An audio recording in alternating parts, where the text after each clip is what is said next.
These are the baby Lavender Orpingtons and 4 yellow Tetra chicks, which are just some good meat egg productions in there with them that we picked up at Tractor Supply when we went to get feed.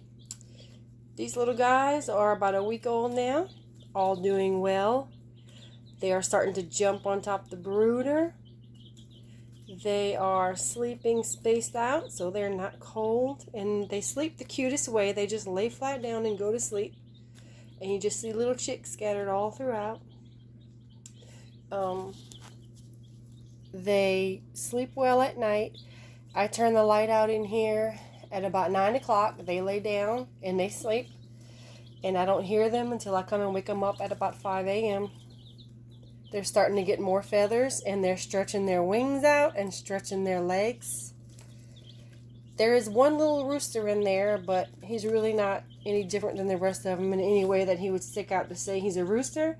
But I do have one female in there who's a little bit bossy, and she was the first one that, like 2 days old, she was jumping up on the Brinsey brooder.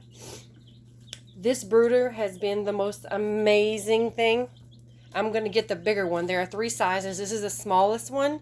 This one is supposed to take up to 20 chicks, but at about a week old, I have 15 of them in here. I had to put it more in the middle where I had it to the edge so they could all get under it.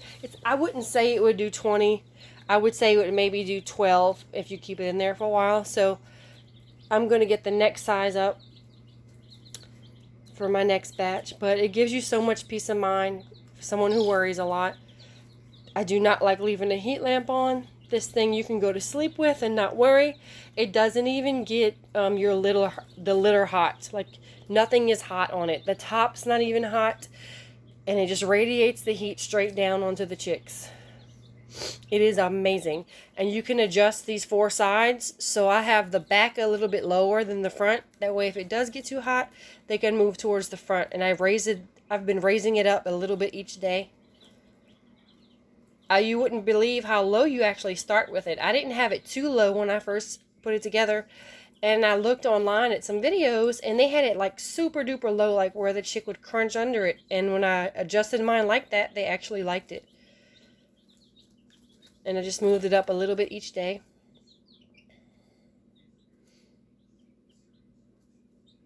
And you know these guys are happy when they're moving all about and not just crunched together all day. They feel comfortable. They're warm.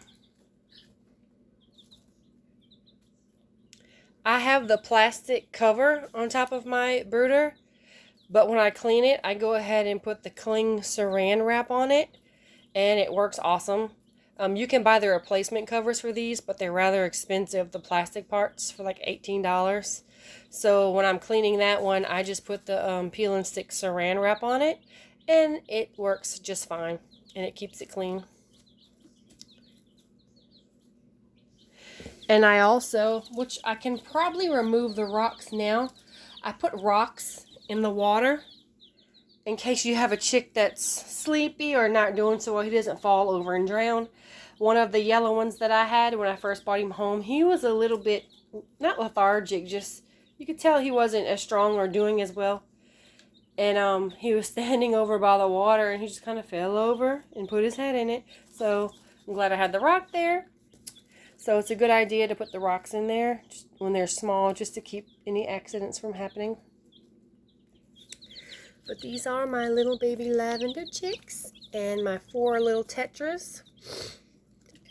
The tetras I had never heard of until I saw them at the store, so I looked them up, and it said they can get upwards of 300 eggs a year. So we grabbed a few because my children just could not resist. Hey, babies. They'll come to me if I... Yeah, hi. They are so friendly. Orpingtons are one of the friendliest breeds of chicks. So you imprint on them when they're little, and they'll be your best friends. In a couple of weeks, I'll start giving them some little treats. Not quite yet.